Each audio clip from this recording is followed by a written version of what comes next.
Hi, everybody. I hope you're well. I will explain why it's only me and not Sarah shortly, but I will wait for some people to say hello, and then we will get going on the fourth and final week of the Squiggly Careers Videobook Club.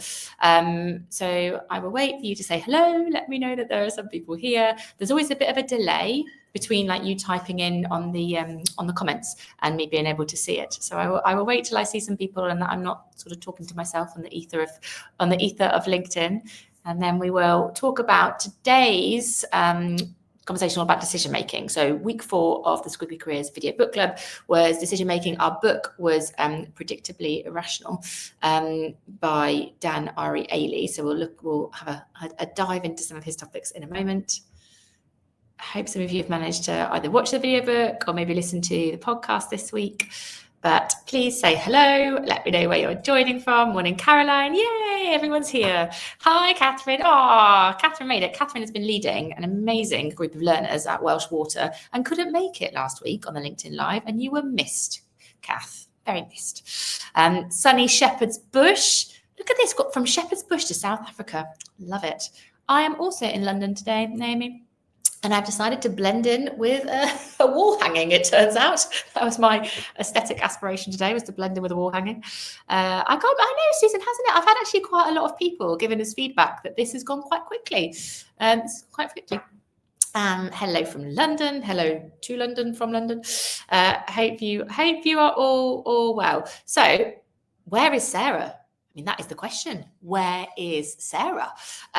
She, unfortunately, we had a bit of a diary clash. So I think she is currently presenting on a stage with ITV and some celebrities, but she wouldn't tell me who the celebrities were. She's like, Helen, I can't tell you now. I had a call with her about 10, 15 minutes ago, and she was in the corridor. She couldn't do the call in the green room because of the celebrities. So you've got me. Sarah's living the high life, and well, we're living the high learning life. So maybe we are the winners. So plan for our 30 minutes together. I really need you to contribute loads in the chat, or I'm just going to be talking to myself. So please give me this form of squiggly support today by being very chatty with me. Hi Wickham. That's near where I live. Anyway, don't get distracted by locations, Helen. So plan is, let's do a little bit of reflection generally on decision making. So if you manage to listen or watch, would love to know what stuck for you. I'm gonna read you my notes. I like re-listened to the conversation so that I could make the pod sheet and kind of think about what I wanted to go in the emails and stuff. And I made some notes. So I thought I'll kick us off and share some of my notes. And then if you listened, you can share your reflections. And even if you didn't listen, maybe there's something in my notes that resonates with you. So I thought we'd do that first. And then maybe have a bit of a discussion about, well, what action would we take as a result of either the chat we have today or what you heard in the podcast? What might you do differently as a result? And then generally, if we've got any time left, we'll see how it goes. But generally, if we've got any time left, I would love to just get some feedback generally on the video book club, because it was a complete experiment. We may as well use this time together. Look at that. Do you know what I'm going to do, Lisa? I'm going to take a screenshot of that and send it to Sarah and say, look how much the community supported me when I was doing this on my own. Thanks, Lisa. All right. So shall I go first, everyone? And then we'll all chip in. Here are some of my notes from my conversation A, watching the video book, and also talking to Dan, because I had a double helping of decision making when I recorded this. So the Dan Ariely, the sort of Predictably Irrational video book, was the longest one of all 4. So if you watched all of it, well done. Also, if you watched all of it, there were some interesting chapters. Anyone see the arousal chapter? I might leave that there. I probably should talk about it on LinkedIn. Anyone seen that? Anyway, it's quite a long video book, and some of the chapters were quite interesting. But I think generally the video book, each chapter was just to me, it was just a different insight on what can impact the quality of our decision making. You know, from here's a research study, here's an insight. Here's a research study, here's an insight. Hi, Onyeka. Onyeka's made it. Hopefully the link worked for you this week, Onyeka. So here are some of my notes, and I would love to know which one of these maybe sticks with you, or any. Orcs. Yasmin, Orcs. Did you watch it? It was Orcs, right? Orcs. Sarah gave up. I was like, no, I'm seeing this through for the video book club. I'm going to sit here and watch it. Yeah, was it on Jacob? Wasn't it? I was like, did we need this? I mean, the research is interesting, but did we need that? Who knows? Lucy's saying, what's Lucy saying here? Lucy's saying, staying where you are is not. That is on my notes, Lucy. So here are my notes. Money destroys social relationships. And then my little build on that was, as soon as you add finance to a favor, you change the dynamics of a relationship. Like, you know, if like you're, I don't know, maybe someone's kind of coaching you and then you turn that informal relationship into a paid coaching relationship. Suddenly the dynamics of that change. I was like, oh, that's interesting. Money destroys social relationships. Quite a bold statement. What else have I got on here? We see, this is motivated reasoning. So I put this in the pod sheet. So the point here is we see the world in the way that it works for us, and that biases the decisions we make. So because we want something to be true, that then informs the decision that we make. And sometimes, you know, that is not as balanced decision, it's a very biased decision because of what we want to be true. And a better thing to do to make a more balanced decision is ask yourself, what would an opposite be? You know, because we believe what we want to believe, kind of actually just holding for a moment. Like, if this wasn't true, if this wasn't, you know, I wasn't thinking in this way, then what would the opposite be? Thought that was quite useful. Yeah, look, money becomes like a transaction. Yeah, it just changes the foundation of that kind of that, I don't know, relationship, friendship, whatever's going on. Oh yeah, the decoy effect. What else have we got here? I love this one. I put this one on the pod sheet too. Temptation leads to short-term decisions. The advice being, make decisions with your future self in mind. So I guess it's thinking, you know, I don't know if any of you've done this, but you know, when you make a job decision and in the short term, you might be thinking, oh, like perks, you know, perks that come with positions. You might be thinking, well, I could do with that extra X amount of money, or it comes with a car, or it's a great job title or whatever. The short-term you might be like, yes, please, that sounds great. But actually the long-term you is probably happier if you make a decision based on the culture of the company, or the connection with the people you're working with, or how much you're going to learn in that organization. And I think, you know, when you're making a quick decision, or when things seem particularly shiny, I think almost going like, how does this help my future self? Or what would my future self think about this decision now? Is this the best decision for my future self? I think it is just, you know, in those moments where we might be swayed, holding our future self in mind. What else have we got? We've got Marin saying about like, just hold the opposite. Like, don't just be swayed into what your brain wants you to believe. Hold the opposite in your head too. Oh, this dog sitting. I'm going back to Onyeka's point. This is a really good example of the money in social relationships. A friend of mine had a friend dog sit while she travels. She started traveling a lot. She started paying her and it hasn't been the same since. Fascinating, isn't it? Yeah, kind of proves Dan's point. What else have we got here? Oh, Naomi, yeah, the keeping the doors open. I put this in the pod sheet too. And I think it's like some of what Dan said, I sort of struggled to relate to career development. Like, I was like, oh, it's interesting, but what's the impact on career development? This point I thought was really interesting. So he said that we have a tendency to like keep lots of doors open. So that could be like, you know, different projects or different positions, and it affects our kind of focus on things. And actually what we are better to do is to just close some doors. Like, in terms to make a better decision, just close some of the doors. They are distracting, they don't help your decisions. So in the context of careers, it just made me think, like, what doors am I keeping open? I actually remember when I was leaving Microsoft and I had I was keeping quite a few doors open. Like, do I stay here? Do I do this? Do I mix these things up? And then I closed the doors and like decided on Amazing If and all things Squiggly Careers. And it was so much better, like so much better. What else have we got in here? Also about the doors point. Yes, scattergun. So that looks like it's resonated. Oh, Paul, your point here. I think, Paul, you said you liked it this week, which is great. So it's about learn and earn. Yeah, I thought these are some of the things. These are a couple of other quotes that I just captured. Rather less ideas for action, just more quotes that I was like, oh, that's interesting. He said, what have I got? Oh, it's about remote working. Oh, he said, a common mistake that people make is they're overly influenced by salary when they make decisions. So I think we covered that. He had some interesting opinions about remote working, which I think I kind of put these in controversial opinions. Like, let's see what you think. This is what I wrote down. People work too much remotely for their own benefit what is the expense of efficiency? Interesting question. And then he said, you can think of working in the office as a waste of time, but you could also think about it as an investment in the future. Because I think his point was the relationships you build, the insights that you get. And I was like, oh, that's probably out of sync with what quite a lot of people want from work. Like, they don't want to have to go into the office to build relationships. But I thought it was interesting. People work too much remotely for their own benefit. What is the expense of efficiency? What do you think? What do you think? Does it resonate? Does it resonate? Yeah, I also wrote down this one. Lucy says, Dan said, I think every job people should think of as another degree. You should look at it like, what skills would I get in this place? Yeah, I think joining an organization primarily based on what you will learn more than what will I earn is good career advice. Like, I don't know how grounded it is in Dan's research, but I think learning first, because I believe learning pays dividends over the length of your career, whereas picking a job based on what you earn now is probably that's the kind of current you decision.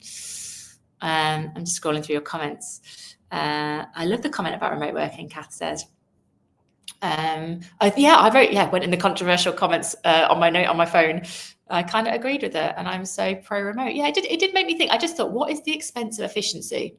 I mean, it's probably a bigger question, right? He was applying it in the context of remote work, but what is the expense of efficiency? I think, when we're so busy all the time and we're driven to be efficient. It's a good question. What's Caroline saying here? Caroline saying, working remotely, great for personal effectiveness, but not always effective. Great for the collective effectiveness of business. Yeah, maybe a follow-up question is, first question, what is the expense of efficiency? And then maybe the second one is, when are we better together? And also, that together being an in-person thing. I don't know, I don't think you need to be together all the time, but maybe there are some moments when it is better to be together. My team came together on Monday. Some of them are here now. And I think that was a moment when it was really good to be in person. We were welcoming someone new into the team. The very lovely Vivi is going on maternity leave soon. I say the very lovely Vivi because if you're a Squiggly Career regular, you know Vivi. She's on maternity leave soon. So that was definitely a better together. And we all did... we did something called Borrowed Brilliance, which is an exercise we run in our company where you come to a meeting sharing something that you've seen, and it can be that's intrigued you, that you found interesting. And it does work. It does work remotely, but I find in person there's a bit more energy to that particular activity. So kind of that's a better together. What else have we got? Learning as a currency. Oh my gosh, I cannot see who said this, learning, because it just says LinkedIn user. But I am currently doing an experiment where learning is the currency across different companies. Like, we're trading learning with each other. More on that soon. But I love the idea of learning being a currency that you can trade with companies, so that we can do different learning in different companies. I love the idea. I don't know who said that, but I'm very on board with that. What's Sam saying? To sort of build on this efficiency point. I think there's also a risk of being efficient at the wrong things, toiling away on a task. But if you've been in the office, it would have sparked conversations that led to better actions being decided on. Yeah, it's sort of like you just don't know, do you? But I think spending some time together in person is good.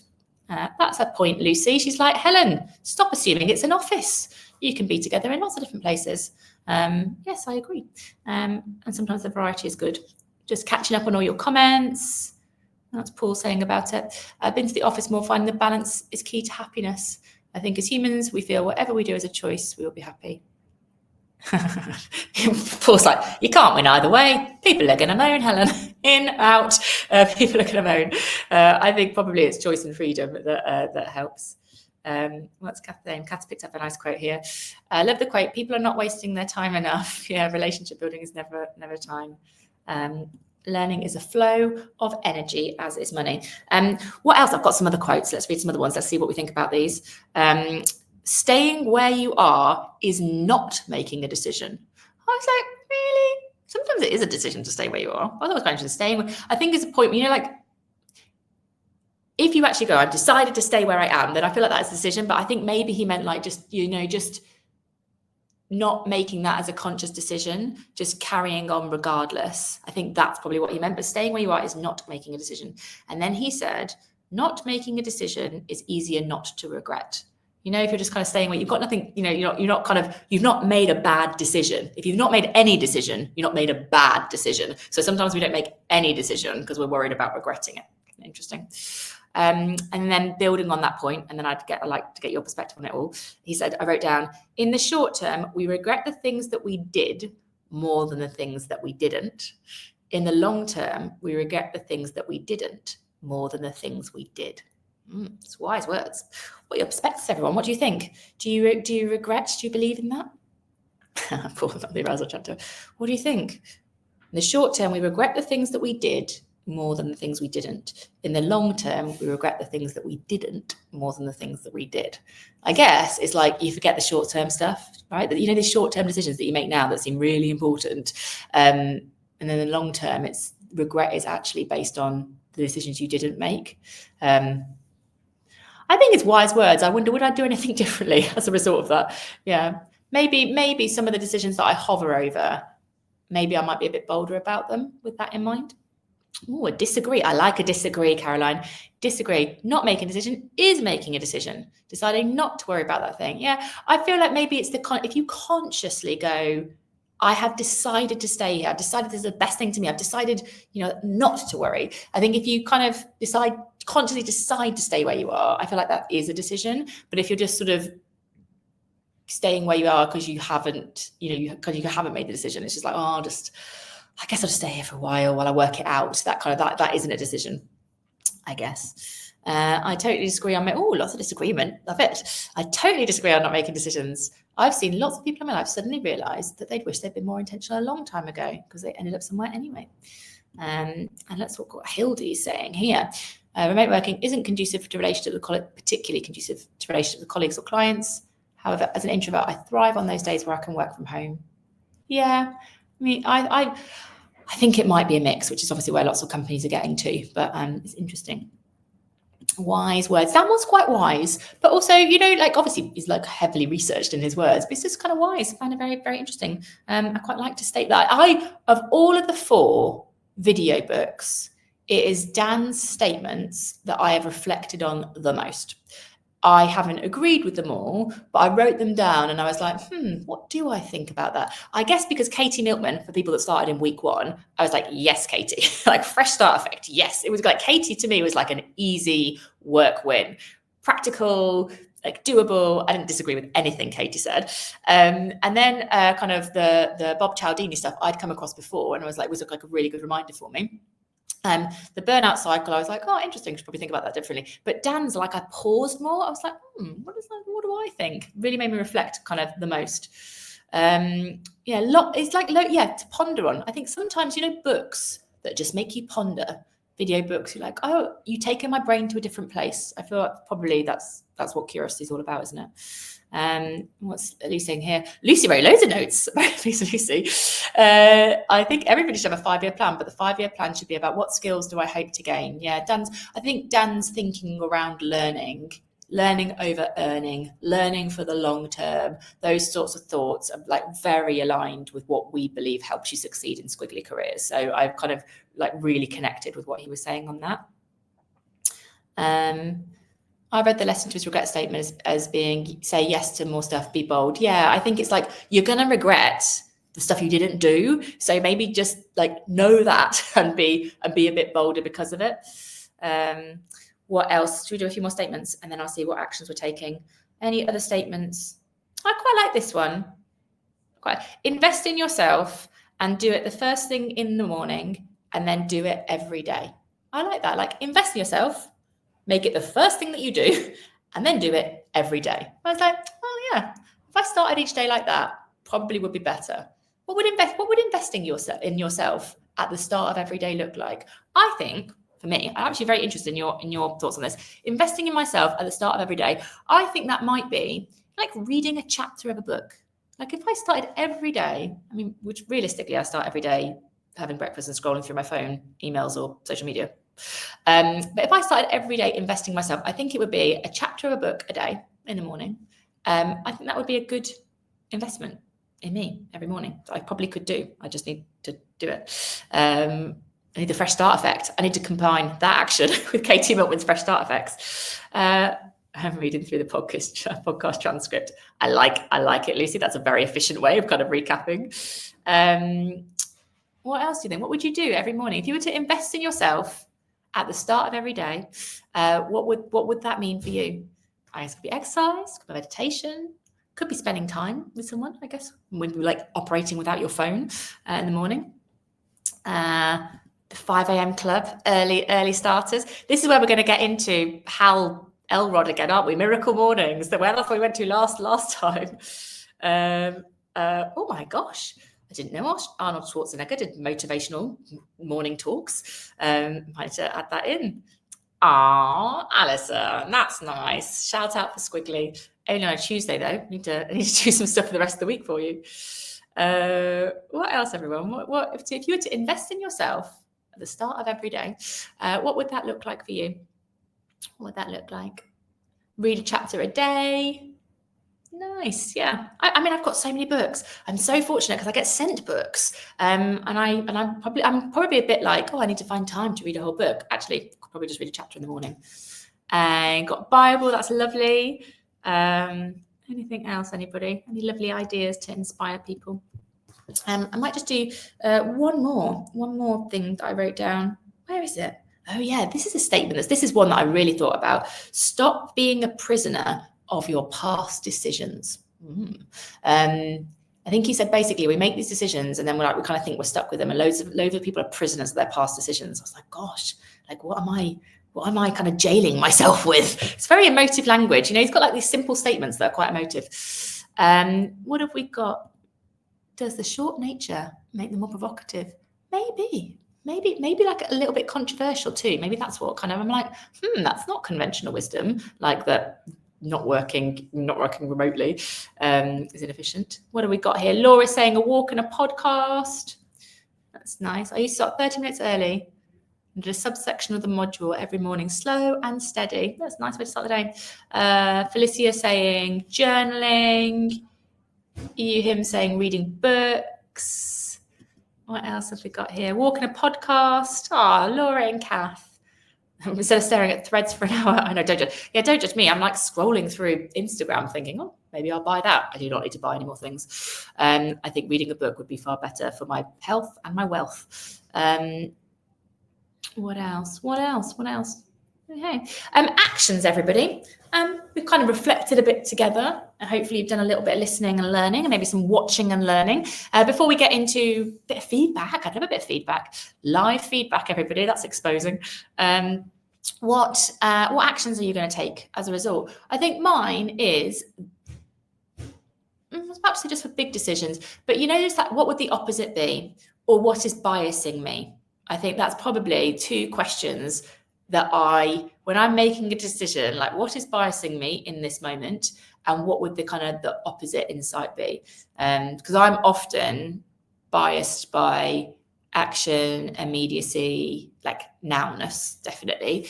And the opposite would probably be like a slower decision, considering the long term more. It's like Sarah's naturally good at that. If she was here, we would I think part of the benefit of us working together is I've got nowness and she's got futureness, and hopefully it meets in some sort of more effective middle. I mean, she's not here, so today's going to be a disaster. I'm just going to make loads of short-term decisions. Intentionally listening to Squiggly Careers podcast. Is that one of the actions? That's one of your actions. Start the day listening to Squiggly.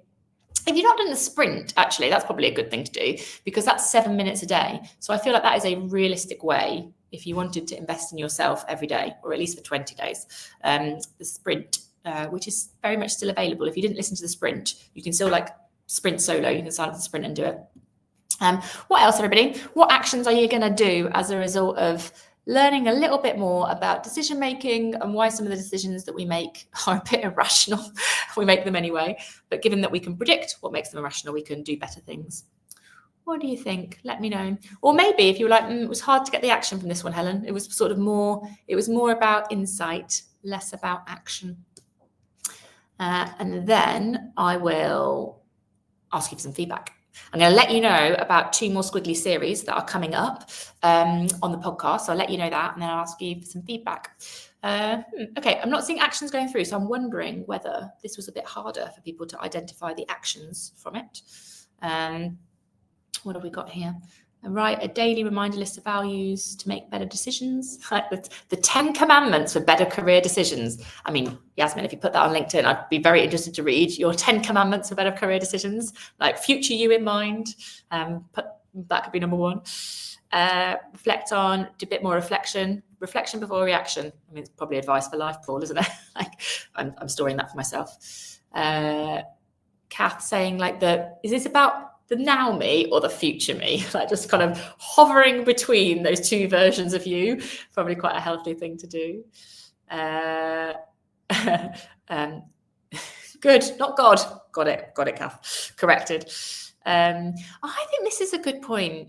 Sam, I think this is a really good point. I'm going to start by trying to pay attention to decisions. Sometimes you don't even realize that it's a decision. Yeah, I totally agree. Because you're just doing it on autopilot, aren't you? Lots of insight. Oh, this is interesting. I mean, I do like a bit of a little controversial comment. I don't think it's controversial. I think it's just insight. I think it might be controversial, but the idea that biases are 100% a bad thing is not something I agree with. Neurology shows we are born with some preferences, and to spend time and effort to strip them out makes us less human. I think it is maybe just what biases might be holding you back and which of your biases might be holding other people back. I think it's probably. I mean, some biases are just shortcuts, right? They're heuristics for our brain. They help us process an overwhelming amount of information that we've got. But like my bias for action, for example, but how does your bias hold you back and how might your bias hold other people back? I think is a considerate thing to reflect on personally. But I do not think that's a controversial comment. Right, everyone, feedback. Let's get some feedback. And I will tell you, so I'd love any feedback you've got on the video book club. Like, we would normally frame the video book club. So I'm sorry, feedback. We'd normally say, what worked well for you? You might be like, oh, it was 4 books. It was for a month. It's not forever, Helen. I've not signed up to Video Book Club and LinkedIn Lives with you forever. So I don't know. But what worked well, even better if feedback, much appreciated. You can pop it in the comments here. Would love to see it. Or you can just email us. If you think, I've got some more detailed things, or I don't think I want everyone on LinkedIn to see it, you're welcome to email us. We're just Helen and Sarah at squigglycareers.com. But this was an experiment for us, and we are really interested in creating more community learning experiences. I think we find it motivating. We think it is an effective way for people to learn. Whether this is your community, like us together now, or whether you create a community, like lots of people have created communities in companies, for example, or maybe you've got part of a network. Doesn't really matter where the community is, but we believe in that. The other thing I wanted to let you know about in a couple of minutes we've got left is 2 other series that are coming up. So in March, we are doing a series for a week called the Squiggly Career Stage Series. So it's a 5-day series. It coincides with National Careers Week. Starts on the 3rd of March, I think, 3rd to the 8th. And every day we're focusing on a different career stage. So we've got Squiggly Career Starters, so people that are kind of getting their first job. We've got Squiggly Career Changers. We've got maybe like people who might want to do a pivot. We've got Squiggly Career Setbacks, so people maybe who are going through like a restructure or redundancy or something that feels like a setback. We have got, did I say returners? So people who are coming back after a break for whatever reason, could be health, could be children, whatever, people like returners. And then we've got Squiggly Career Continuers, which is more about career longevity. Like, this idea of like we retire and then we're done. Like, what if that wasn't true? What if we wanted to keep learning and growing and working and earning and all the things that go with career longevity? So it'll be an episode every day during that week. Each of those days, we're going to create a little kind of guide, like a Squiggly Career support guide for each of those stages. So if you know anybody, I mean, you'll hear about this because we'll email it to you and stuff. But if you know anybody, I think that's in one of those stages, hopefully that will be helpful for them. So that is coming up. And then the second thing I want to let you know, but this won't be till June, so you've got a while to go, but just so that you know, we will do another sprint in June. And this is going to be Squiggly Careers times AI. 2 weeks probably in duration. We're just trying to decide, but every day we'll do a short episode that we'll take like interviews, career conversations, and every day we'll go Squiggly perspective, and then how do you add a bit of AI into interviews, feedback, I don't know, personal brand, whatever it is, to to just sort of help you with that area. So that is coming. And we'll probably have like lots of community things like this where we'll come together and we'll try and help you to take action as much as possible. But hopefully that will help. Thanks, Diane. Just kind of sharing that. I'm really, really passionate about career longevity, and I think there are some people doing brilliant work in this space. Andrew Scott, Aviva Wittenberg-Cox, Lindsay Simpson. There are some very brilliant people doing here. So I want to learn from them, and I want to shine a spotlight on it. And I think Squiggly Career Longevity is really anything I'm passionate about. So I'm going to catch up on all of your feedback, everybody, that you have shared. Things like Shalini's comment here about, learned some books that I wouldn't have otherwise. The video format was a great format. I will let LIT Video know that. Obviously, there is a Squiggly Careers video book on that platform, and you have access for another month. So if you haven't read the Squiggly Careers book, then have a look at the Squiggly Careers video book. That's on there, and you've got free access to it. And you've got access to all the other books that are on there. We will email you on Friday just to close this lovely learning experience that we've had with some links to resources in case you didn't get them this week. I'll also put another request in for feedback. So if you did want to get in touch, just email us there. But otherwise, everybody, thank you. Thank you for chatting with me today. You've made me feel very connected, even though I haven't got my co-host with me. So thank you for being my community co-hosts today. Much appreciated. So thank you for learning. Squiggly Careers goes back to normal next week. Our topic for next week is feedback stops and starts. What's some of the stuff that we need to stop doing that gets in the way of feedback? And then how do we start some new stuff? So that is coming out on Tuesday. I think that's it, everyone.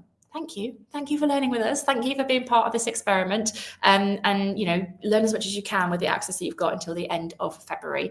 And I will hopefully be back on a LinkedIn Live with you soon, maybe, and see some of the PodPluses again soon. Thank you so much, everybody. Very conscious of your time, so I'll leave you to the rest of your day. Bye for now, everyone. Bye.